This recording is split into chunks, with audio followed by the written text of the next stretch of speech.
You are the icing on my cake. You are the smile I can't replace. You are. At kung ikaw ay nakatawa. Uy, malapit na pala yung matcha na namin ni Antoinette. Kaso wala pa akong regalo para sa kanya.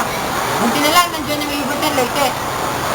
Dahil dun sa ribbon and lace, nagawa ko tong Valentine's card.